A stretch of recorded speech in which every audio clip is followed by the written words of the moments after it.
We are joined today by Rhys McKee. Want to be the greatest athlete ever in the country. Like, even being cut from the UFC at the time, it didn't seem right. For me, it's very much work. Like, I had a contract that was 12 grand, and by the end of it, I was left with less than 6. You know, it's not about money, it's about legacy. I went in and this girl like started laughing, but I knew she was laughing about like how marked it was, because it was like a load of Velcro burned. It like looked really looked way worse than it was, but she was laughing at the fact that it was so marked up. But like, in my opinion, like, what happened if that was something really bad? Like, we're just waiting on that email coming through to be like, you're going back. How's it going, people? Welcome back to another episode of the Here's the Crack podcast. Another episode, another guest. We are joined today by Rhys McKee. How's it going? Good, man. Good. Good to talk to you in person. I know. Last time was on a laptop. Finally. I know. Zoom. Oh my word! Remember that Zoom? I've met so many people over Zoom. The good old days. Like, it was good for meeting people, but like, as you say, that conversation wise, it was not ideal. Not the same, yeah. Like, we've had people in here, like even yourself, who talked on Zoom, and now we're talking in person. The quality of the conversations, especially when you don't have Ballymene internet. You know what? The whole COVID thing, it shaped like everything. Like, you know, who's to say you would be here in person if it wasn't for that stage? So we have to be grateful to it in a weird way. Yeah. We had like one or two guests on before pretty COVID. Big guests on during COVID as well. Like some of our biggest guests, like even like the likes of yourself at the time. You know, people weren't. You know, if you look back before COVID, like we do a lot. Weren't getting those big names on. Bring COVID back. Right. Bring back. Would you take a lockdown? Like, absolutely. Would you take it? No. I've had this conversation so many times that like how much more challenging I feel it would be to do it now, because it was tough. Like, and it was hard. I suppose with your career as well, like, you know, it just stopped. Everything just stopped. And like, I thought I'd be one of the people that like, for the 18, I don't even know how long COVID was. That's how in it I was, but like, I thought I would have kept going and trained. I got a gym there ready to use, and just never done anything really for 12 months. You were able to continue on though, weren't you, because of like elite athlete sort of status? Well, once I was pushed and had fights and stuff, it was handier. But like, when I had no fights and nobody knew what was happening, I didn't do much for probably about 9 months. Sure. I was watching that McGregor documentary that's just out on Netflix, and like one of the parts in it was like, when lockdown hit, he was like I've been trying to get a fight from like February, and it's been this long, and he's like, so that's why he retired, and then he got the Poirier fight, like, because he was just like took it into his own hands. Yeah, it's crazy. Everybody was in the same position, but in a tough position. So what do you do? What do you do? But yes, if you're looking to obviously get a little bit more information, I think in the podcast we had you on over Zoom, talked a bit about your background and sort of where you came to up until now. So I think we'll leave that to that podcast. If you want to go listen to that, scoot back and we'll scooch on over there if you don't mind the audio. And yeah, we'll obviously it's a pleasure to have you on.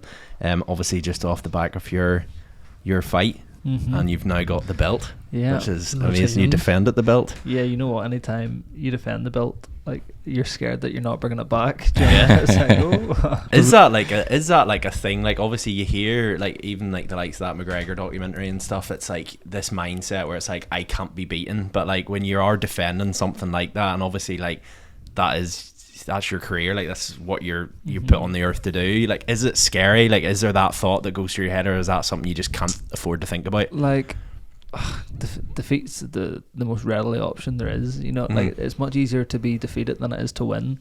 Like, in terms of like, if I wanted to lose a fight, which is a weird conversation, if I wanted to lose a fight, I could just lie down and be finished.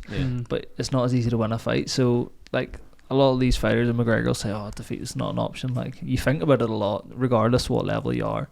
Doesn't mean you think you're going to lose, but like, I mean, it's a thing, like, for sure. Is there like more, do you feel more pressure when you are like routine, like, you know, fighting? You know, I listened to Kamar Usman, who's like who was the welterweight champ in the UFC, and he said his mentality going into the fight every time was to win the belt, not to defend it. So I just put that on again, and you know, I made it look like at the time it was me and him were fighting for my defense, and I just looked at trying to beat him to win it again. So the belt, like, this is really like nippy, but the belt doesn't mean too much to me. It's more like who I'm beating in the process, and where's it at, and what's next if I win. Like, the belt's cool, like, but I haven't took it out of the case in like 2 weeks. Do you know what I mean? I don't look at it every day, and you know, it's more what it's for. And how did you feel after the fight? Like, I was watching the fight back last night, and like, you sort of cruised through it. Like, you never really looked like you were in trouble. You know, how did you feel? Like, is that how you expected it to go? Yeah, and I was talking to someone about this morning, actually. It's like, oh, well, the fight was easy, wasn't it? It's like, yeah, the fight relatively was easy. It was the preparation that was so hard that probably made it look like that. Like Jimmy looked like a not great fighter, or he looked like a seasoned or a washed up veteran in that fight, and it's only because of how I prepped. And like, you know, the game plan was to a T, everything was perfect. So it's hard because you'll have these fights and people will be like, oh sure, your man wasn't that good, but it's actually because you performed so well that they actually look like that. And that's not me just saying that. What was the preparation like what when you say, like, obviously you had your camp and stuff, like what did that look like? Is just isolation for, you know, like this one was, and I had a bad shoulder injury, so that put me out for like 9 months, or 6 months clear, and then 9 months in total. But so when Christmas came around, then this fight was on, I said, right, January, like this fight was on the 29th of April, so that's like almost 5 full months or 4 full months. Like I hit it from January 1st, like pretty much right the way through. Didn't miss a session, didn't miss a day off, didn't have a day off until the fight, so it was heavy. And I do a lot of my training up in Belfast now, so up and down the M2 every single day, twice a day. It's heavy enough, and I know people work, but it's like Monday to Sunday. Like there's no not days I'm traveling, so it's hard work. The thing is, most people are going up to work to, you know, sit in an office chair and typing it like you're going up to get battered, like and like it's hard because I mean this too. Like I didn't have an easy day at camp. Like there wasn't a day where I went in and smashed everyone, or, you know, went in and had an easy day. Like most of the days I get beat up, or you know, gave a wee bit back, but it's hard work. You put yourself in the worst position possible to make fight night look like how it looked. Surely that drained you a lot, like going in every day and getting battered every day. It's hard. Like how did you pick yourself up the next day and be like, oh, I'm going up the road here and doing this? Because Jimmy was turning up on the 29th of April to fight me. And like, that was your... That is it. Like, what are you going to do? Like, you can't just... And I say this with tongue-in-cheek, like, of course I had my success and we were getting better and peaking and getting sharper and stuff, but like, you only really remember the times that it's not going well, you know, the time you get took down or the time you get hit a good shot. Like, it's hard work. But is there a part of you whenever you are training that you're thinking, what's Jimmy doing? Like, is he working harder than me? 100%. Like, you know, I said in an interview with Jimmy, like, you know, I thought about him every morning, like, and it's true. Like, the minute you wake up, you're like, oh, I wonder what he's training today, or wonder you know, how he's getting the age potentially. Like, so like the goal is simple, just to outwork. Like, you know, if you can do all you can, what else can you do? Like, and there's just no way he out-trained me. Not the last time. But he was like a proper experienced fighter. Like, I know we're saying you made it look easy, but like, you know, he's been around a long time as well. Jimmy done everything that fighters aim for. You know, fought in all the major promotions, like every single one of them. You know, won in a lot of good promotions. You know, and the final part of his career was winning that belt. So I took it personal though that he wanted to come back and do it off my name. To be honest, like that was a big part of my thing. You know, I don't like when someone comes back and wants to spoil a party. For me, it's like I was doing my thing in Cage Warriors, and he must have sat one night in a sofa and been, you know what, I could beat him. So I'm going to go back. And for me, I just like, I was like, didn't sit well with me. I didn't have anything personal, but that was my fire. I didn't want someone finishing their career on my name. I heard you talking about this, about the whole fairy tale ending he was going to have, and you've just come along and wrecked it for him. And you know, like, and again, I was like, I was just part of his little fairy tale story, and again, nothing personal, but like, this was my story. You know, I wrote my own of going back to that arena to fight and stuff, and just it was nice. It was nice to be in that mindset, because I don't normally have these reasons. But that time, no, I was just like, you're just not going to make it off me. It's a strange outside looking in, because the last time we had you on obviously was off the back of UFC, and like, it's so funny because at that stage it was kind of like, and even we were asking the questions like, what next? And now that years have passed and like we've now got you back, it's like you can kind of see that you can kind of see like a journey unfolding itself 100%. Now, where now there's a lot of talk about like next up is UFC again, and it's like it's cool to have you on at this point in time, because obviously off the back of that probably was a bit of a not a great time, but now you've come back, and it's like I'd seen you on that podcast the other day. We were talking about like fighting Jimmy was that kind of thing where you needed the experienced fighter to go, this is it, like I've proved what I need to prove. Like, and you're right, like as we talked that time, like, you know, and the conversation we're in now, it's almost funny, like it's almost full circle again. We're just waiting on that email coming through to be like, you're going back. So you know what, it like, even since I came out of the UFC, like how much I've developed and grown, and as a fighter, like matured, it's it's ridiculous, you know. And I didn't really think at the time, like probably when we talked I would have said no, like I'm UFC ready, able right now. But when I look back, like I probably wasn't. Like the man I am now, the fighter I am now, is much better. Yeah. And like I was watching your post-fight interview, and like you were asked a couple of good questions. Like one of them was, she was almost trying to get out of you, who would your next fight be in Cage Warriors, and you were basically like, I don't mean any offense, but there's no real challenge out there. Yeah, is that how you feel now? 100%. And it's hard to say that. Like it's hard to sit in a room full of a promotion and be like, say that in a serious way. But like I genuinely beat every challenger there was. Like I've fought in Cage Warriors 6 times, and I've won 6 times, and I've finished every one of them. Yeah. Like how can you not? Yeah. Like of course that's just not. It is a challenge. The hardest part of my fights is the training camp. Once we get to the fights, I'm signed off. It's good. And like we just took care of all challengers. So I said this analogy too. It's like a football team playing Ballymena United every week. Yeah. Like they're going to get smashed. The good team are going to win every week. Yes, they might pose challenges, or they maybe concede a penalty and a goal, or maybe slip up the odd 1 in 10. But that team still needs to be playing higher league football, and that's where I am. I need to be playing higher league MMA. Yeah. It's, as I say, it's been an interesting sort of journey, and like when you break it down, you can see like you can see how tactful you've been since obviously coming back to Cage Warriors. Like it's been that sort of growth, and now it's at that pinnacle where it's, you know, as you say, you're just waiting on the. Like the time is now, in my opinion. Like the time is now. So like another thing you said was like, you were like, the UFC told me to go and develop. You feel you've done that? Like what do you think? How much, like, and what areas do you think you've improved the most, you know, since that time? You know, what have you really focused on in that period since after the UFC? Yeah, like it's, you know, I wouldn't be someone that would have said I didn't have an ego. I wouldn't say I had an ego, but my ego's been challenged for sure. You know, I done what every MMA kid in the world country dreams of. Got to the UFC, got to the big show, Vegas and Abu Dhabi, and then to told now go home and fight in the regional again. Like that's hard. Even if you don't have an ego, your ego's going to be checked. So I mean, I think I just learned that, you know, probably what I'm made of, like as cliche as it is, but like I had to pull my socks up, had to go back and fight in an arena when nobody cared. You know, the talk at that time was like, oh, is Rhys even meant to be European level, never mind world level? And you know, was it hard building that momentum again to get people to start following you again and like believing in you? To be honest, I remember the first fight back, I fought a guy, Mantakivi, and I remember having the thought in my head, and again, no disrespect to Mantakivi, but I said if he beats me here, I'm going to just not do this anymore, because the level of fighter, like he's a good European fighter, but I don't class myself as European. It needs to be world level, or I'm not doing this for that. So I knew if I didn't beat him, it was going to be a massive like turning point in my career. So there's a part of me, like when I was coming back to that, there was almost a sense of like I didn't want to make too much noise because I needed to go do this thing on my own. Like if I could have choose to have no live stream of that fight, I would have done it, because I was that scared of something like not going right, because I knew I wouldn't have wanted it anymore. So, but it went well and it was good. And would that have been like the most nervous you would have been going into a fight? Like, well, that's what I was talking. Like I wasn't even nervous at all. Like because I felt like I was so disattached or detached. Like, you know, it's hard when you've reached the UFC and you know that's everything you're aspiring to go to, and then you go and experience it.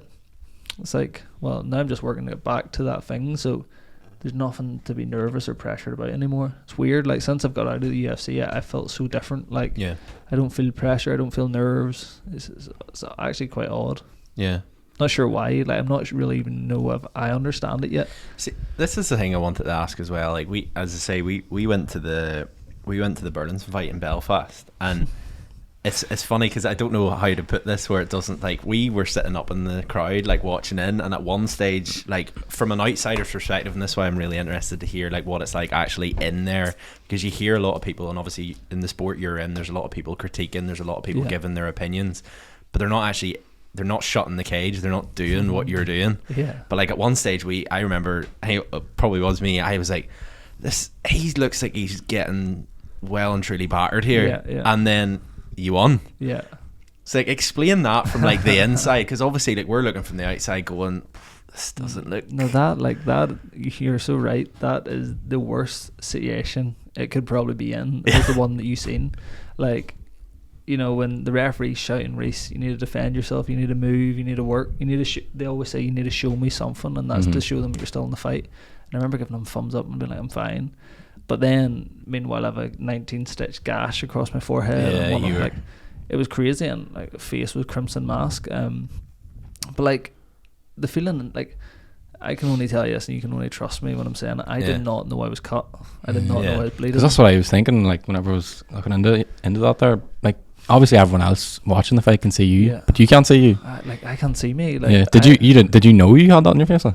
No idea. Nope, not until I have a photo of my phone. I remember Rodney saying to me backstage, he's like you're going to hospital, and I'm like, why? And he's like, cut in your head, and I'm like, I'm not even cut, like I'm fine. And he's like, give me your phone, or his phone. Took a photo, and I was like, oh my word, like that's on my forehead. I couldn't believe it. And this is like 20 minutes after the fight. Yeah. So adrenaline must be a hell of a drug, because didn't feel a thing. What was your mentality in like did you at one stage say to yourself, obviously ignoring the referee, I'm absorbing blows here, like, and or no, so like in the fight, like, so you're getting hit, that's kind of given, normal, you'll understand that.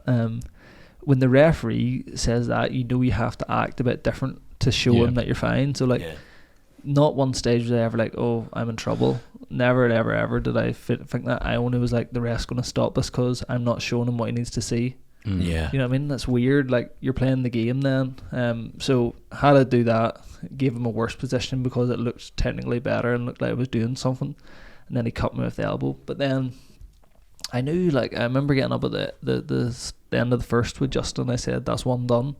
Like, kind of just like a cheeky, like, that's one done. And in my opinion, that was like, you're going to have to do it again and again and again and again. Because it was a 5-rounder. And I knew I had him. Like, it sounds so backwards because we were coming out of the worst possible round, like a 10-8 round, which is as bad as it can get.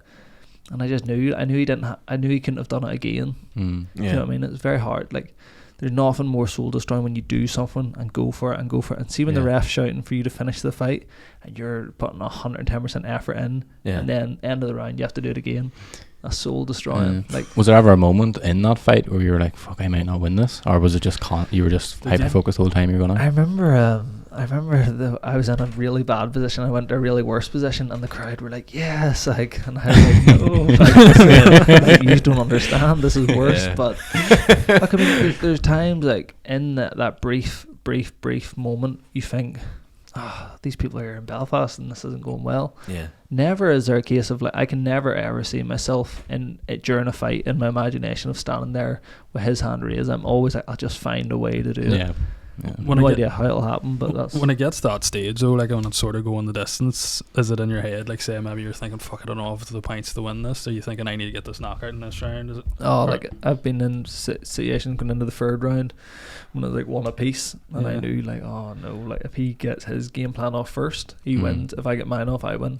And I hate that position. I'm one of these people in life, I hate the dangle the carrot kind of approach, you know, where like, if I do it right, I get it. If I do it wrong, I don't. I hate the pressure of them situations. But like, I've pulled it out a few times, so it's just hard. So probably a very different experience in Belfast than it was in Dublin, because obviously Belfast, straight to the hospital, 19 stitches. Dublin, like, you literally looked like you've probably looked better than me some days after work. Like, do you know, like, it was insane because there wasn't one week or one Sunday that in the 16 weeks before that I didn't go home with a black eye, like, or a scrape or a cut or something. And then that was the first training session and it was the fight when I went to Rebecca after, and I said, look, face is clean. Having a pint like 30 minutes after, it was crazy. And total opposite ends of the spectrum. Because I think people have this sort of like glam, like they obviously see like the McGregor documentaries and stuff, and they see this big like glamorous lifestyle, like, and going out, like, you know, you win your fight, you're going out, like, and I appreciate like that's the way it kind of went in Dublin, but obviously Belfast is completely, probably leave that up to everyone else who came.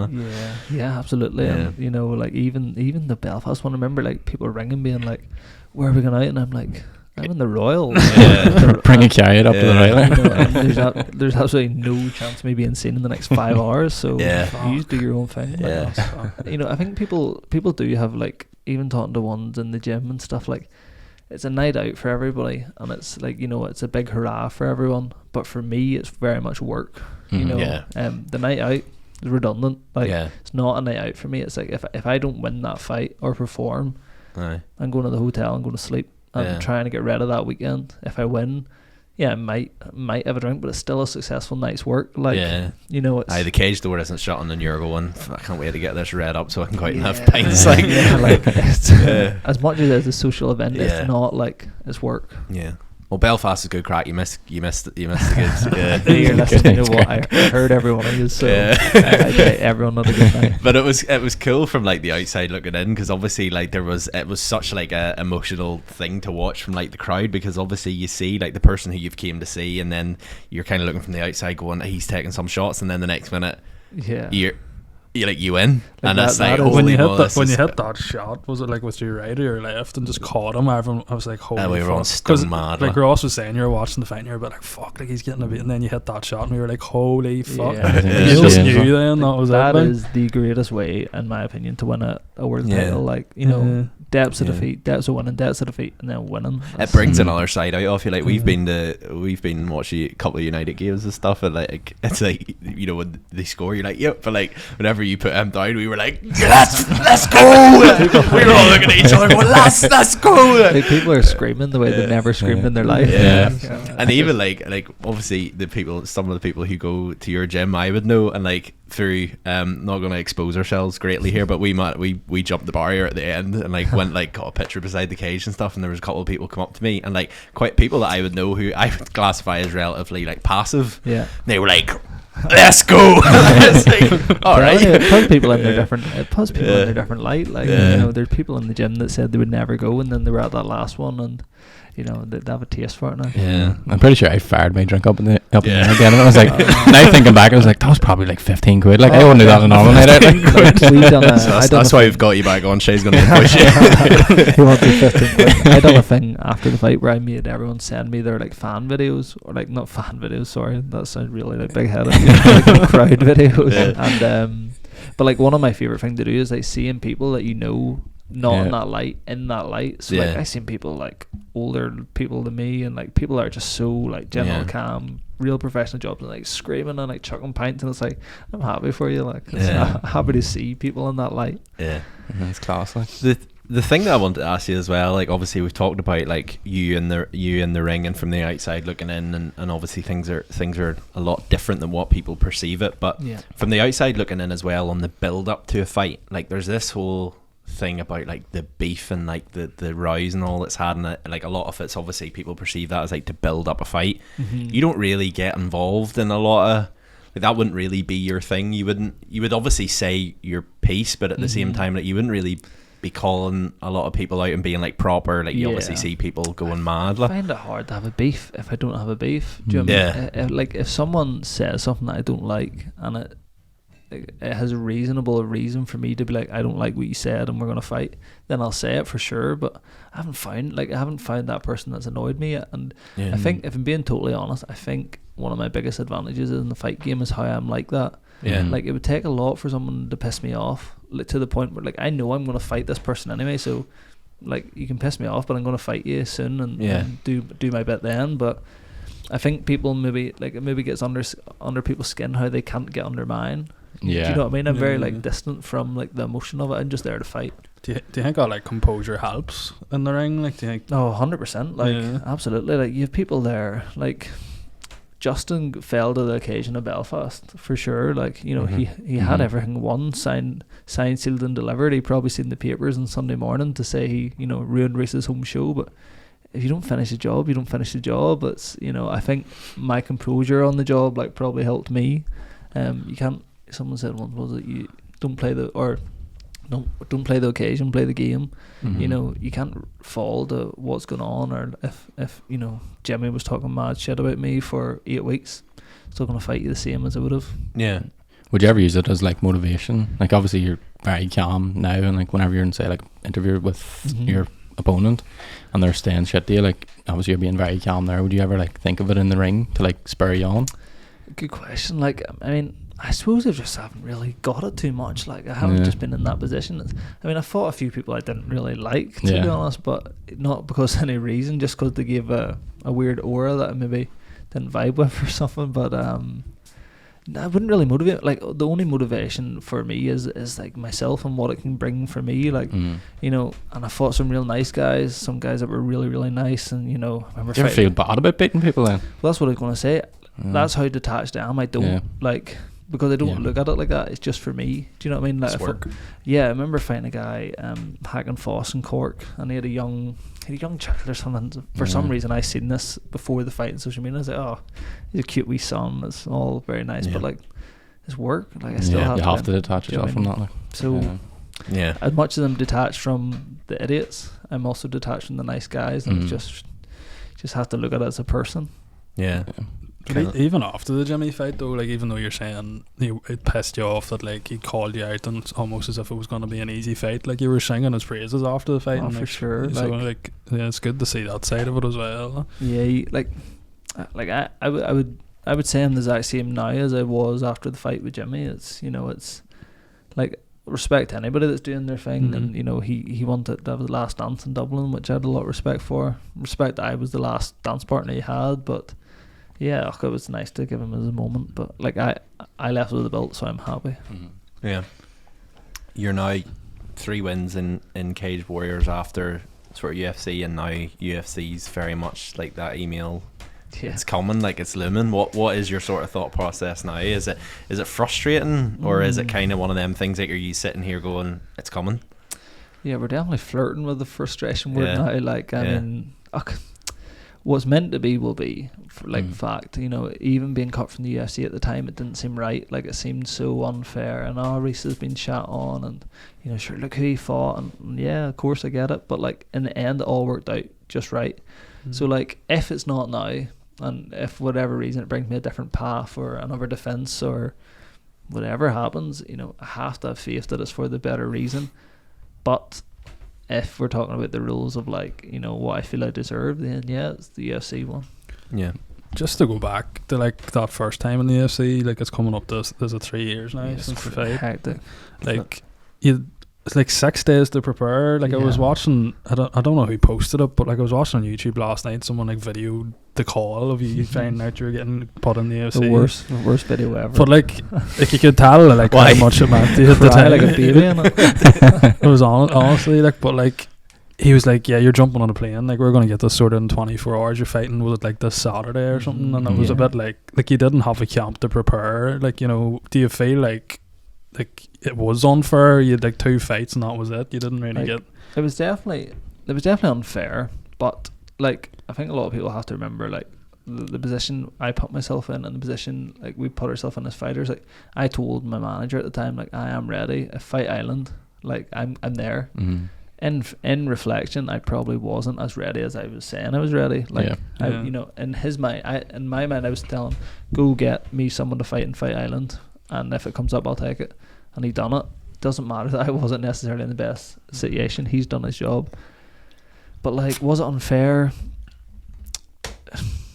Who knows? At the time, the guy I fought Hamzat was an unknown. You know, now he's turned out he'll probably fight for the belt. Is he not like 12-0 now in the UFC? Yeah, like, you know, they're talking about him fighting for the world title. Because you were only his second fight in the UFC, is that right? Yeah. I was his second, so, you know, he's turned out to be a phenom, which has aged quite well for me. And then the second guy's the same, but like, what I personally wouldn't say it's unfair, because I put myself in the position. You know, I also wasn't a volunteer. Like, I knew everything I was getting into. You know, yeah, I wouldn't say it's unfair, but unfortunate. Unlucky, that's something I wanted to ask as well. Like, is that just sort of the industry? Like, you got your 2 fights. Like, how does, when you get that call up to the UFC, like, how does it usually work? Is it just sort of like, is it usually like a couple of fights and to just judge it from there? Well, the way it works, so like, pretty much everyone goes in on a 4-fight contract. Right. The 4-fight contract doesn't mean 4. It just means, you know, should you win your 4, they only have to pay you a certain amount for the 4.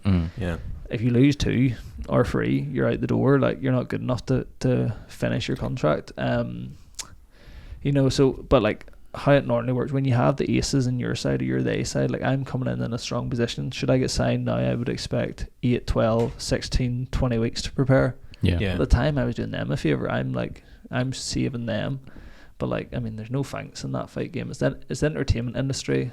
Like, I think that's what a lot of people forget. It is the fight game, but effectively they're trying to put on a show. Who can we get? Him. Boom. That's it. They don't care about how ready he is. Did he say yes, right? Get him on a plane. Yeah, it's pretty cutthroat, like. Oh, cutthroat for sure. And like, obviously, your UFC experience probably wasn't like how it'll be next time. Like, in terms of like, it was Fight Island. There was there wasn't a crowd. Like, you know what I mean? And it was like you didn't have that atmosphere. It was like you're saying, like, whenever you're flipped on into a position where you're like, oh shit, this isn't going well, but you hear Belfast or Dublin or whatever arena you're in cheering you on. It's kind of one of them things. You're like, right, you didn't have. Like, that wasn't a thing, you know what I mean? And I suppose it'll be different. It definitely will be different next time, because I think, you did take the fight quite like late in terms of you didn't have a camp or whatever, but that was an opportunity that you probably would be in the same position if you'd have turned it down. Do you know what I mean? If you'd have turned it down, you'd still... Yeah, and you know what? You're exactly right. You said it better than anyone said it. Like, you're so right. Like, we'd probably have ended up here anyway. Like, nothing was really lost. The only thing that may have been lost was if you said no, like, you might go to the bottom of their list again. Like, you might go to the bottom of their list. You can't say no. Like, you're never going to turn around and say, like, because the best thing that you've done is said yes, went, took the opportunity, and then you've come out and, like, as you said, you now have this crystal clear game plan where you're like, I know what I need to work on. I know what I need to do to get back to that. Yeah, it's like, you know what it's like when you have an MOT for your car and you stick the car through to see what's wrong with it first. That's like, here, I'll go bounce to the UFC, find out what's wrong, and then that's what I feel. I just took a test run MOT, so so you can't slip Dana White a tenner and say, pass me on. You know, I think it need to be more than a tenner. You know what? It's a hell of a story, and if there's one thing about the UFC, they love a story too. So you know, I believe that when this is all said and done, a lot of their marketing's going to be how, like, you know, the comeback. The comeback, and how Rhys came before and he fought the best in the world, but he wasn't quite ready, and now he's back. So they'll have their story to write here too. Yeah. Speaking of marketing, we've been seeing on social media you and Paul putting up about August, Boston. Yeah, Boston. Like, tell us about that. Like, what is it? Just sort of that trying to get it done yourself now, like, just trying to put the pressure on? Like, I think, like, I don't like that. I'm like one of them guys. I'm like, what's meant to be will be. You know, the fighting will do the talking. You know, you keep knocking people out. Like, how can you ignore it? But at the same time, it's like sometimes they need a little push. There's people all over the world, all over Europe, knocking people out a lot too. So, and I knew they were doing Boston. Boston obviously has a big connection with Irish fighters. You know, why not just say what you want as well? Like, it might work, it might not, but, you know, and Paul's so deserving of the same opportunity. So definitely. and we have a couple of good pictures together, so let's get them up. That was our approach, I think. And what's that relationship like with you and Paul? Like, you know, well, funny, we were talking about this in the fight prep. Me and Paul started training together, and a guy, Mark Shields, training in Mackerfelt, and we trained every Friday. That must be a guts of 10 years ago. So people think I only know Paul since we've both fought in Cage Warriors and got the belt. That's not the case. I've known Paul 10, 11 years. So, like, then the relationship now, I train in Belfast with him. Like, it's just such a good guy. Like, Paul Hughes is like one of the realest guys you'll ever meet. And, like, I'll be totally honest, I have a lot of friends in Ballymena that say, what's your wee man Hughes like? You know, he seems cocky, he seems this, he's that. One thing about Paul Hughes, he believes everything he says. There's not one iota of that man that is putting on an act. He believes he's the best in the world, and, like, I'm not saying I don't believe it. I believe every word he says too. So, and he's just the best teammate. Like, he's one of the. If anybody's in his out about Paul Hughes, go watch my last walkout and watch how happy he is for me. That's a real person. Like, he was all over the socials as well, leading up to the fight, and, like, in the crowd and all, like class to see. You know? Like, and that's he'll do whatever he can to help you. Like, you know, people think because he's not acting like a normal person. You're right, he's not, because he's not a normal person. Fighters aren't normal people. Like, they think a bit different. They're a bit insane, like we all are. But Paul's a good guy. I have a lot of time for him. I remember when he came here to do the podcast with us. Like, there was something he said. I remember when he left afterwards, we were all talking about it because we were a bit like, it was the I will mentality, wasn't it? It's not like I want to be in the UFC. He's like, I will be in the UFC. But it wasn't even on camera. It wasn't on camera, like nothing, like, because if it was on camera, if it was recorded, again, you probably have that mentality where it's like, you know, he has to say that. But like, we were talking very privately about something, and he just turned around and went, yeah, but I will. And then when he left, me and Shay looked at each other and went, that was intense. Like, that was intense. There's times I've been around Paul and I've like, I can't say the situation, but there's a time, like, he is not scared to say exactly what is right, if that's what he believes. Like, you know, I'll tell you how intense Paul is. We were fighting on the same card when I fought the first one back from the UFC, and he fought on the Friday night, I fought on the Saturday. It was when they done them weird things, and I was going down to do a workout on his fight day and my weigh-in day, and I heard this guy like yelling in the gym, and I'm like, what the flip could this be? Like, so in the gym there's guys lifting weights and running and all this, and I kept hearing this like shouting. It was like rapping, but I wouldn't call it rapping, but it was what it was. Went through the next room, and it was Paul Hughes like on a treadmill with like earphones in, and he was like just going through like his walkout songs or whatever, and just like screaming them down. He is the most intense man. And you know, he didn't care that everybody in that gym was training, and like it was a hotel, people maybe sleeping. He was in the zone. Like, it's insane. I wish I took a video. I wish I took. You wouldn't even believe it. Like, it's insane.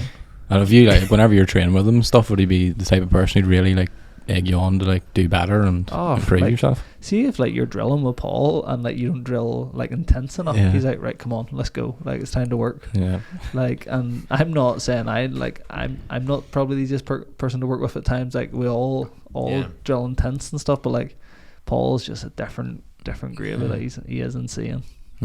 How important is to have that? And but even like within your own team, like, you know, we were speaking at the start there about like how difficult camp is. Like, how important are the people within your team, like, for pushing you on and getting it across the line? Yeah, it's very much camaraderie. Like, you're all in the trenches together. Like, you know, and if say we're sitting here or sitting as a team and Paul misses Tuesday, I'll be like, oh, where's Paul?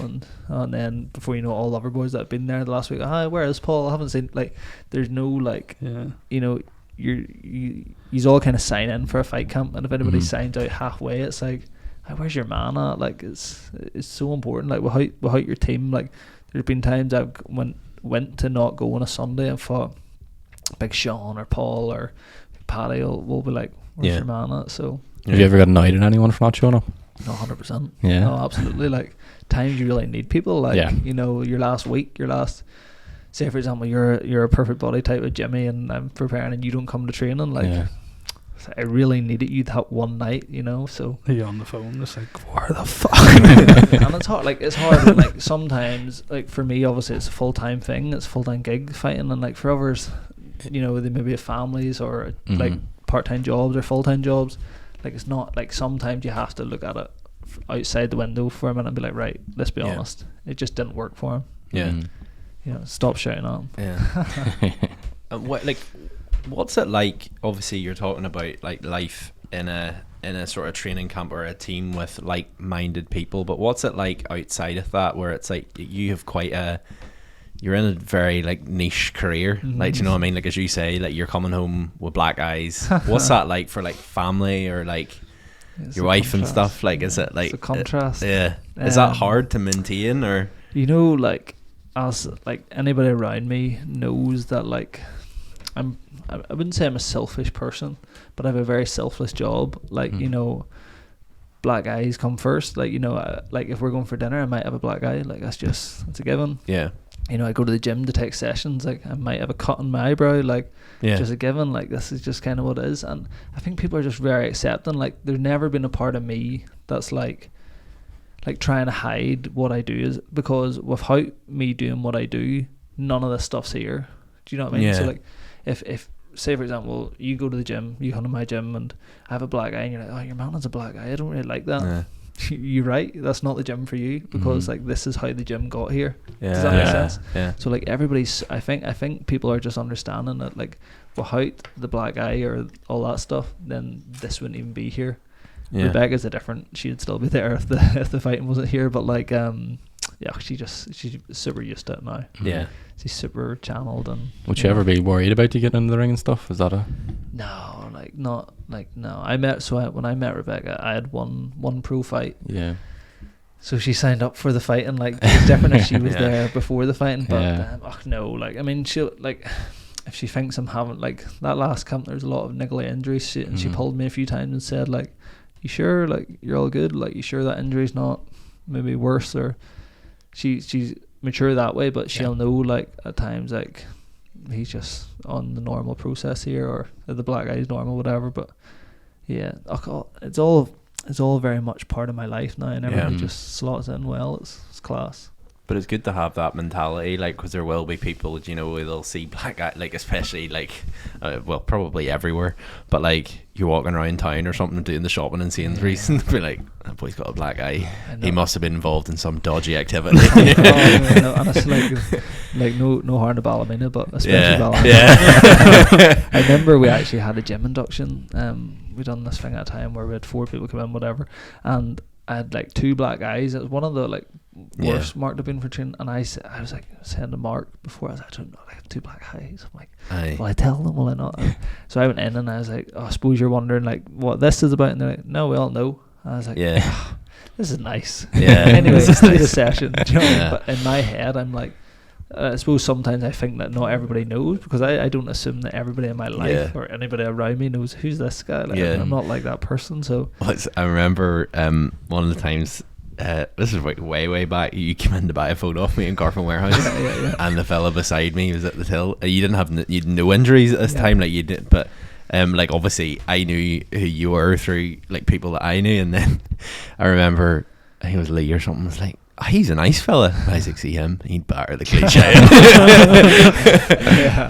I mean, it's nice to be the you want to be the unassuming guy, don't you? You know, it's not like something I try and do out of, it's just I'm just living, I suppose. But I mean, now I think as I'm getting more and more years in the game, like my nose is a bit more obviously a fighter's nose, or my ears, and but you always get the rugby question, and sometimes I just hide behind it, be like, play rugby, just easier, like let's just have an easy day.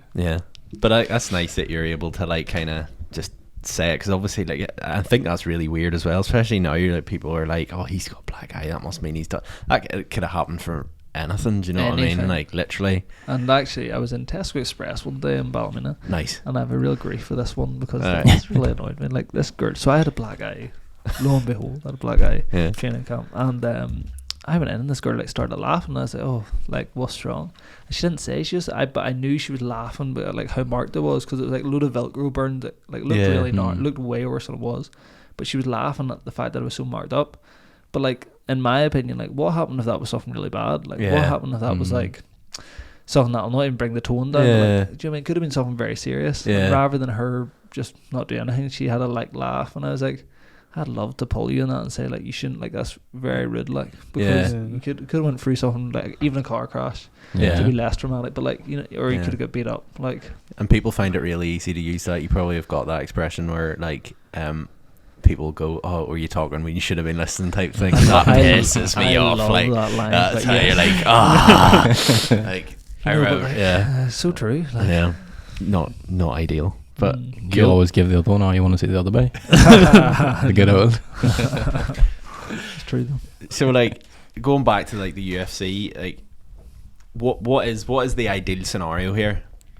Good question. The ideal scenario is for me to check my phone after this. Be Graham Boylan, my manager, to be like, let's get a call. We get a call. He says, right, 19th of August or 20. I don't know what date it is. 19th of August, I believe. You're going to Boston. That's ideal. Second ideal would be London in July. I think it's July 22nd. It's not too soon either, so I'm pretty available and I'm really injury free, so I'm in a really good position here, like where whatever, even like if it was a shorter notice, like I know I done the short notice the first time, but relatively short notice I could go again.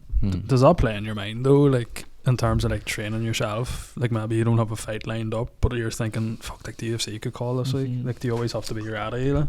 And you always have to kind of be ready, and if you're not physically always ready, as long as your mindset's kind of ready to jump, like for example, if I got the call for a fight in 3 weeks, my plans tonight would change and I'd probably go train and eat a different dinner for it. Do you know what I mean? I think that's just always where you have to be like, you know, just ready to switch it on. You know, like how would the training switch up then? Like, would you have to do a bit less, you know, so you're a bit more ready? I'd probably just like if I was to fight, say, in 3 weeks, which is obviously a made up situation, like I would probably go do a sprint session just to really open up your lungs and get everything moving again.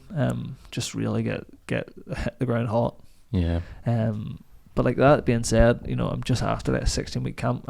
My base of fitness is pretty good still. I would just need to like make sure, just dive in. Mm. And like you're saying there, like London in July or Boston in August, and like, are you, whenever that comes around, if you do get that call, are you immediately going, I know who I want, or is that kind of not a given? Do you know Not what a I mean? given, like in the UFC. Like in the UFC is funny. So in Cage Warriors, like there's limited guys I will fight because they maybe don't bring as much to the table. Once you get to the UFC, everybody's in the same playing field. Yes, they might be ranked higher and stuff, but like you'll not really turn anyone down unless, I haven't really done this. Obviously, I've only been there too, but like I wouldn't turn, like you would turn someone down if they were too high and it wasn't the right fight yet, or maybe you didn't feel your contract was worthy of that fight just yet. Like for example, you wouldn't fight a number 10 on an entry level contract because you'd want more money for it. Like that's just it's just bread and butter, isn't it? But yeah, so like it's not really a given. I did call a guy out in the UFC, and we done that thing. Severe by brand battle. Yeah, what was the thinking behind that?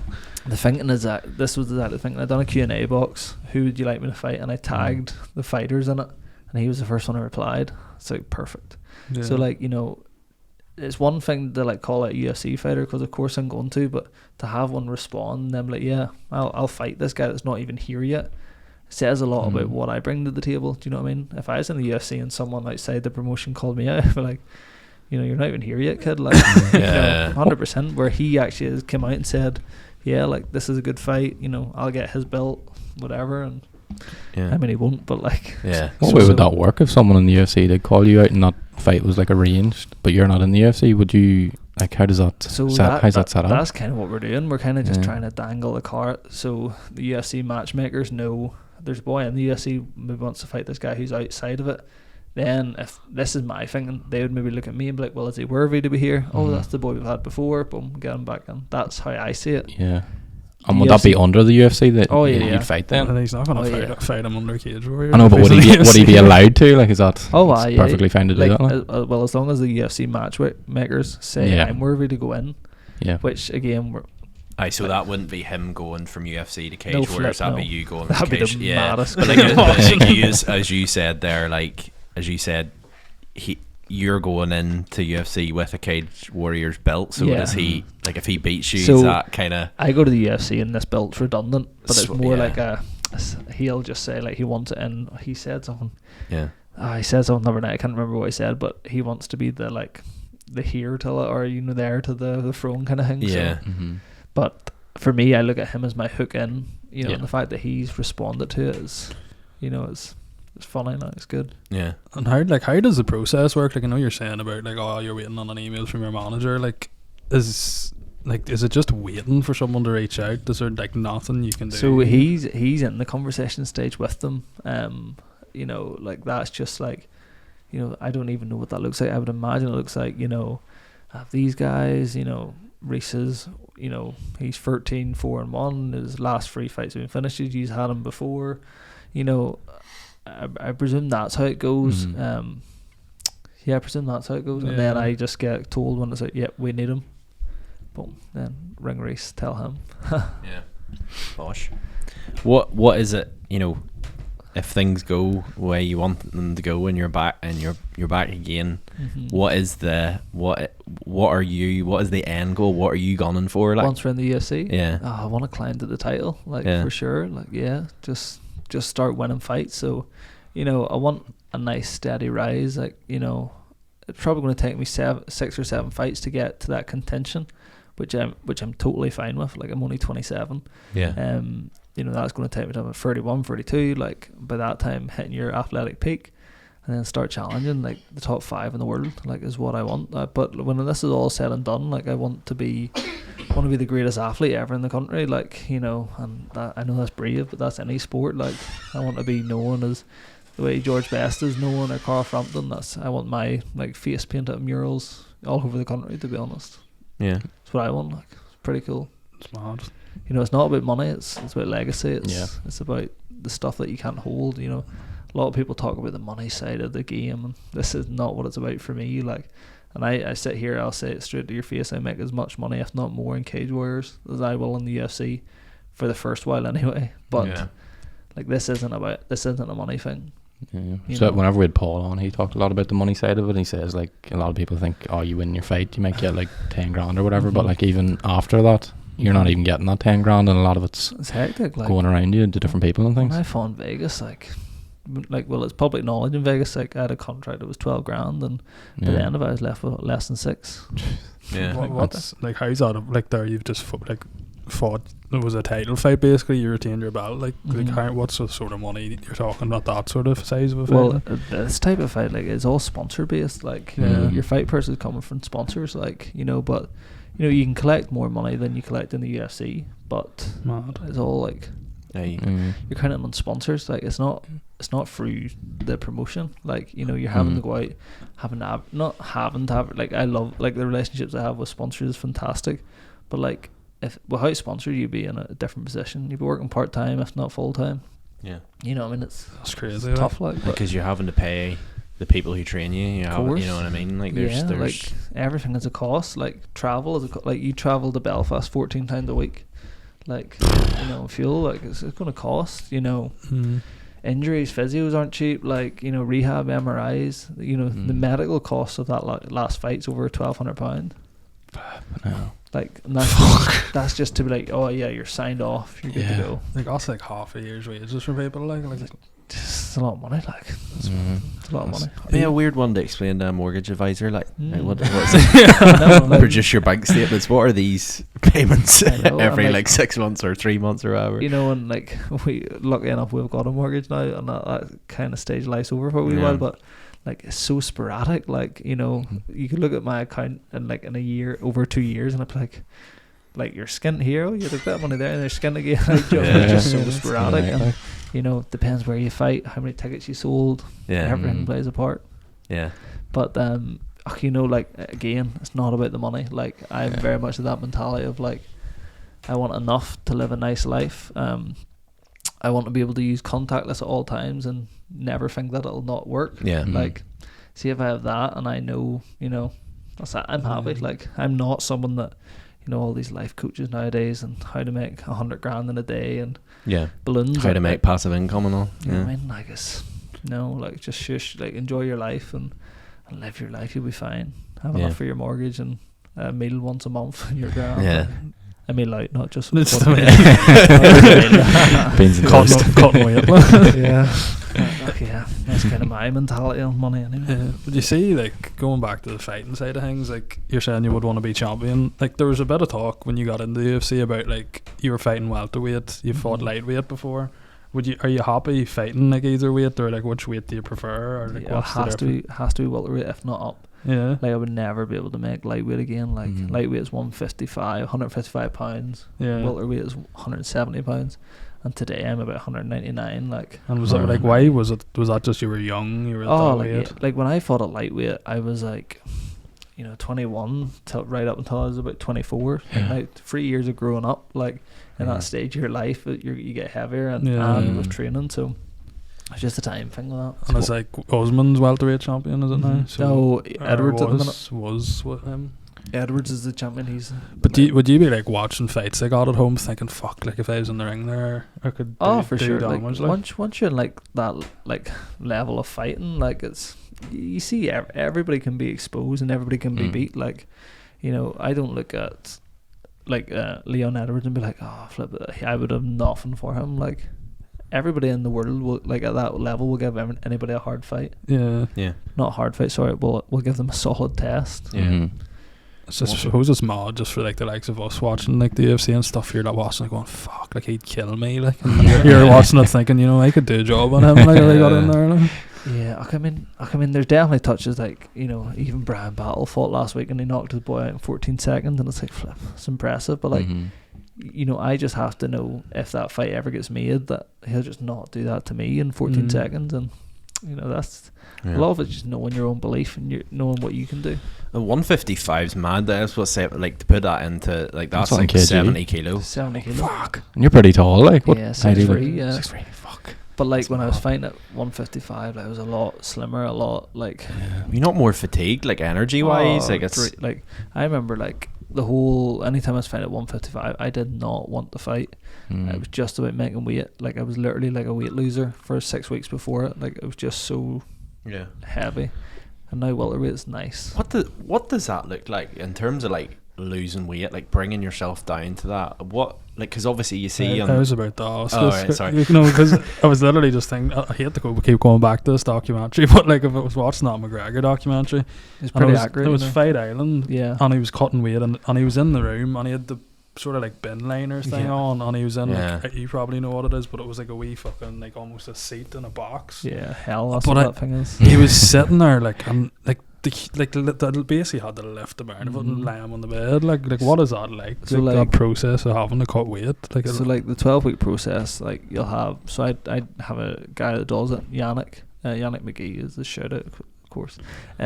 So you have like a striking point. So you'll have like start of camp weight, and like mine was 88 kilo, like 88 kilo fight weight 77. So I have to be like I think it's like 3 weeks out. I have to be 83. Then 1 week out I have to be 81, and then 81 77's in fight week. So like it's, you know, I'll have instructions how to get the first drop and the first bit, and then I'll have instructions how to get the next bit, and then by the time you get to fight week it's all water, like, so it's a water cut. And that's when you see Connor doing that's a sauna, like a wee portable sauna, and I've used them. They are the hottest things ever. Like they're way hotter than saunas for some reason. You sit in a wee seat, it's a hot thing, you do 20 minutes 25 minutes, whatever you can, and then you get out in your sweatsuits and you wrap up like basically like a mummy. And the idea of that is you're still sweating. So like for my last fight, for example, I was 4.5 kilo, which is, I don't know how many pounds it is, probably 10 pound, 11 pound. I was that over 12 hours before the weigh-in, and 4 kilo over.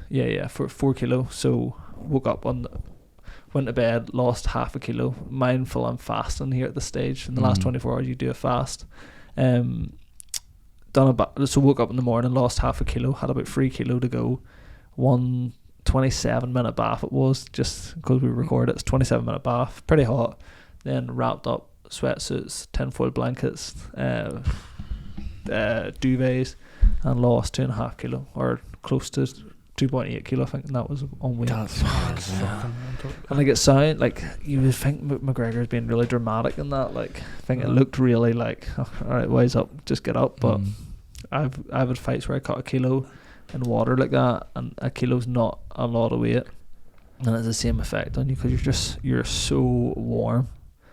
All you want to do is like, did you see the bit when they were dripping the water over his head? I see the wife had the ice bag rubbing up in his head, and he was sitting on it, and like honestly, like he just lies down in the bed and you're thinking, and I think it's because especially with him, you look at him and he's such a, like, you know, peak up there, like, and you're like, he's invincible, and then seeing him like that, you're like, holy fuck. But there was like a part where there's like a wee hole in the back and it's like dripping out, and he was like opening his mouth. It was like quite a weird scene, like, but like you can totally resonate with how that feels. Like it's just, imagine the hottest you've ever been, like, and having to do that for a few hours. It's mad, like, just to think in terms of, like, I think, like, healthy weight loss is, like, losing, like, £2 a week. Yeah. And, like, there's people, like, losing, like, 20 £20 in a week for leading up to fights and shit. And, isn't like, there, like, obviously then the industry I work in, like, so many people are like, oh, I need to do a weight cut, and it's like, no. Just throw them in the sauna. There's like weight loss, and then it's weight loss and a weight cut, like, just totally different things. Like, because you're gonna cut weight 24 hours before a fight, or even 12 hours before a fight, but like the minute you drink a litre bottle of Volvic, back up. You know what I mean? Like, you know, like it's not sustainable. It's as simple as, like, for every liter or every kilo you lose a litre of fluid. For every litre you drink, you gain a kilo. Like, you know, like I was, by the time it got to my fight again, I was 86 kilo. Like, fucking hell. So when it's 9 kilo a difference. And like, what's the benefit of that though? Like, so say like you fought, like say you were the weight, you were weighed or not for the fight, like, if I was the weight I was weighed in at for the fight, Yeah. it wouldn't be good. Like for either side though, Yeah. because you're just in such a dehydrated state. So we'll bore you with the story, but the reason of weight cutting is that, so say me and Jimmy were going to fight at 77 kilo, but he naturally was 77 kilo where I was 90 kilo, and I cut down to 77. By the time the fight comes up, I'm back to 90. Well, I've just pulled the wool over his eyes and he's 77, so I'm 13 kilo heavier, which is a bit of an exaggeration, but like that was it. Where now everyone does it, so it's an even playing field. Like you can't cheat a cheater because you're both doing it. You know, so it's just. Especially if you're down on the mat and all, and someone's like all lying on top of you, like 12 kilo heavier, 13 kilo. Like it's so pointless that we all do it, but we also all do it. Would you ever find it like affects how you fight and stuff? Like absolutely, like you know, there's not one fighter cutting weight that is fighting at their full like potential. Like because you're cutting weight, you're dehydrated. You know, if you cut 6 kilo in 24 hours, you're never going to be fully hydrated. But we're all in the best position we could be in as long as you have the right people around you. Some people threw the fight away with a bad weight cut. There's what's the tactics like afterwards? Because obviously you step on the scales, job done, weight proven. Yeah. What's the lead up then after that? So like the first Five Guys. like you know what, it definitely used to be. Couple of big tasties in the way you go with it. Done some stupid things for sure, but the first 3 hours looks like just drinks, like just water and like loads of salts and like. I go stone mad. Hey, like I've been. You wouldn't like that right before a fight. No, like not steaming. Like I just mean like I'd raid the fridge. But like you were saying, see once you start, there's no stop. You mentioned there like a bad weight cut. Like what is a bad weight cut? Like what do you mean? Like a bad weight cut would be like coming in too heavy and having too much water to cut. Like you know, and like just pushing yourself to. So the problem is like a snowball effect. So you come in too heavy, then you cut too much water.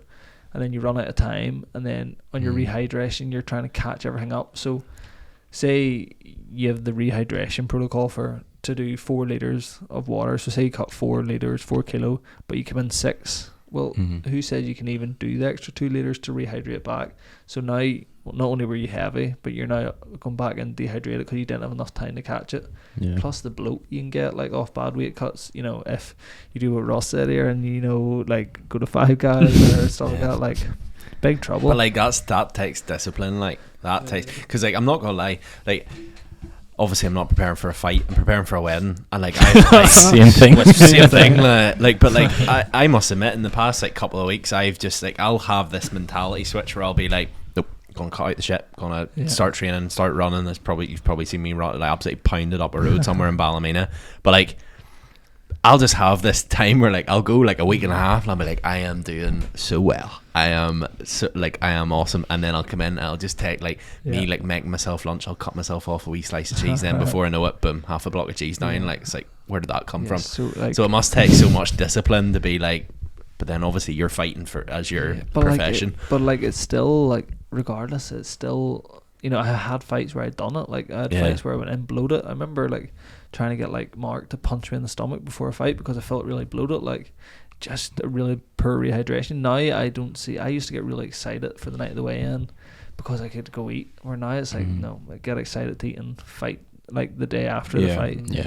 And it's just like I think that's an experience thing. Like you see so many young fighters like, oh, where do we go tonight, like da-da-da-da-da. And it's like no, you're not, like you can't do that. Do not do all this work or your diet, cutting and chuck it all away. Like it is literally chucking it away. Have guys do that like a day before the fight, like? Oh, like, but like it's like again 16 weeks without it, and now you're telling them go eat what you want. Like go do, like if you don't have someone to be like, Rhys, you cannot eat that. Yeah. Which is not really at that for me now. Like, but it's like at the start, I wish I had someone who said like you're just eating the wrong thing. Yeah. Yeah. You know, it's just so hard. It must be so hard though. Like. Yeah. It is, but it's just once you do it enough times, I think we wouldn't do it. We wouldn't be able to do that. No chance. If you felt how you would, if you felt like how you could feel going in to fight someone, you would never do it again. Yeah. Do you know what I mean? Yeah. Where if he hits me in the stomach here, I'm either going to vomit. Or. Shit yourself.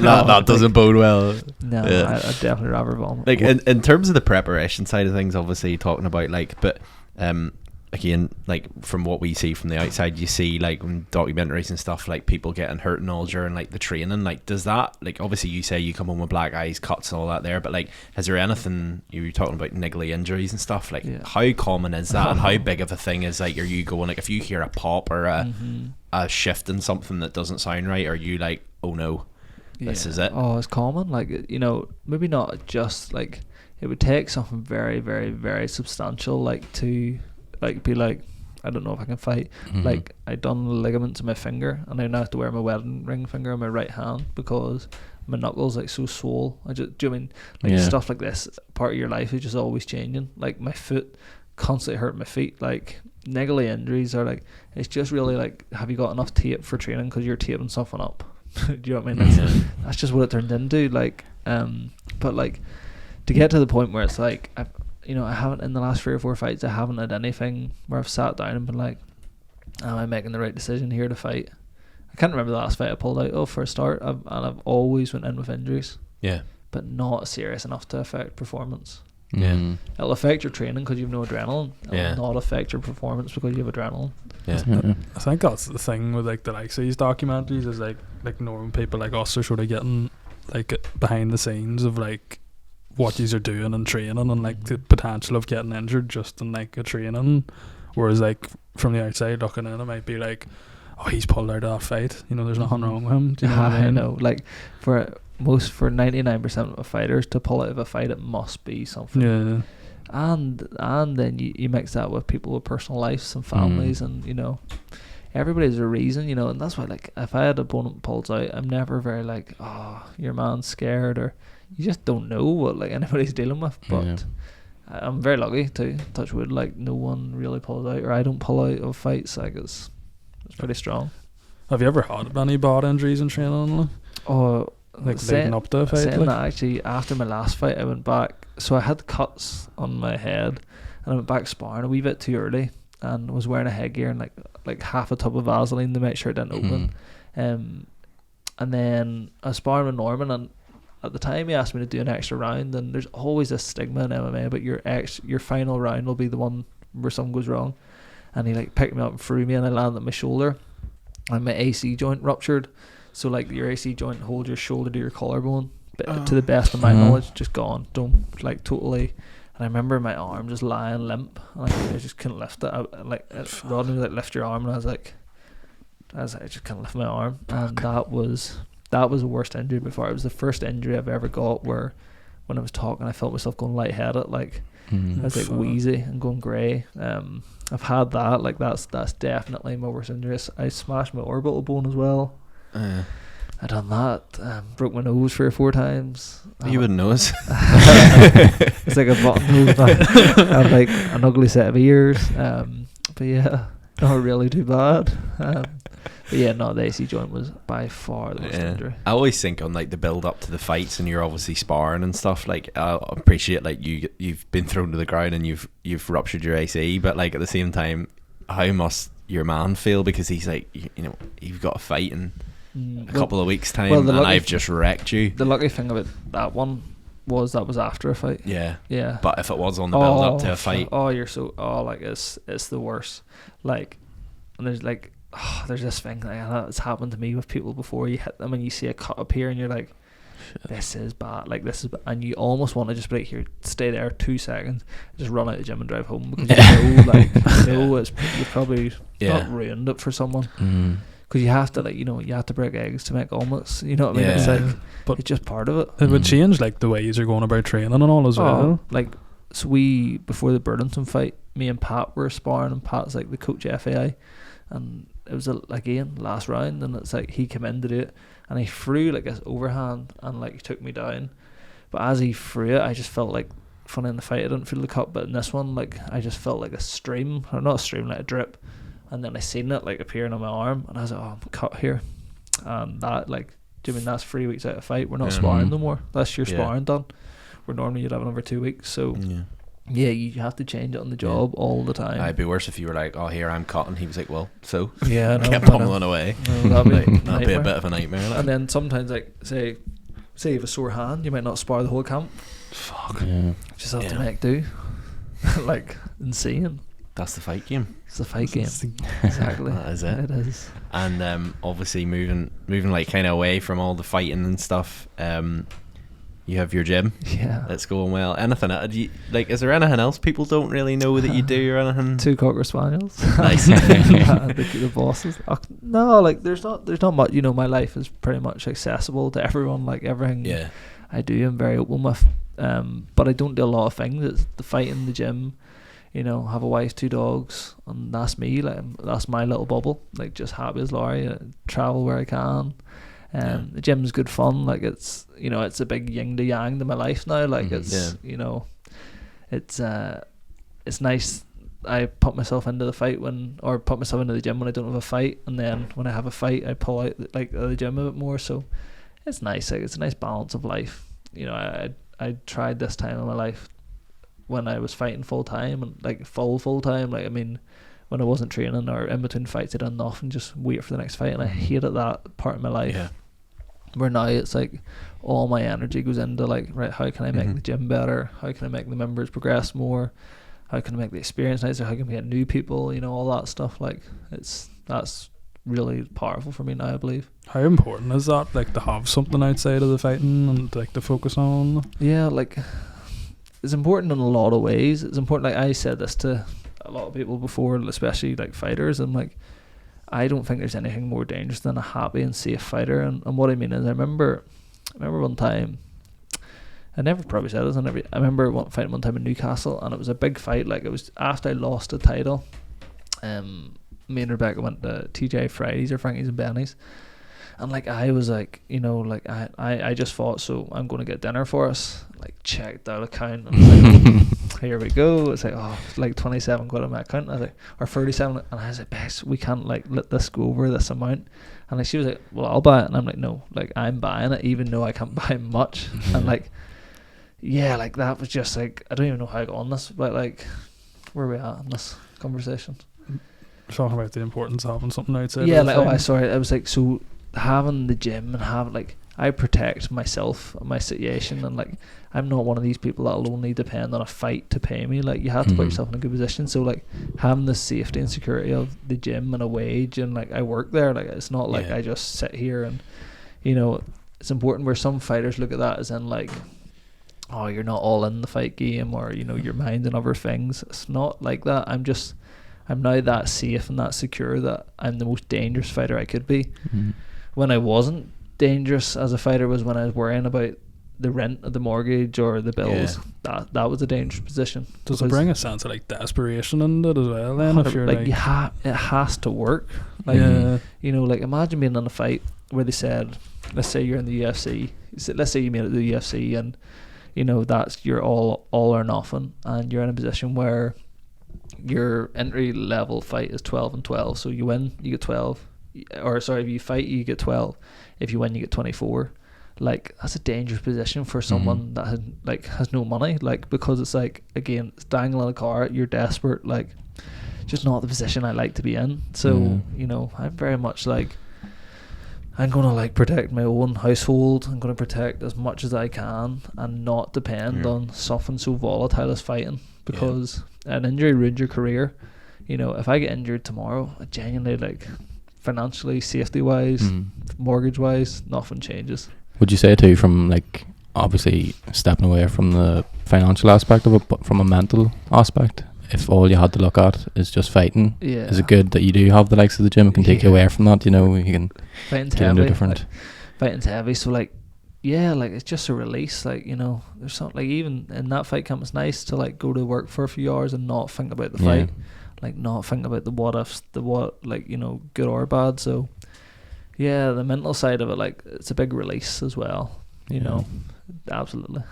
And do you think about life after fighting? Like, is that one of the reasons why you started the gym, or?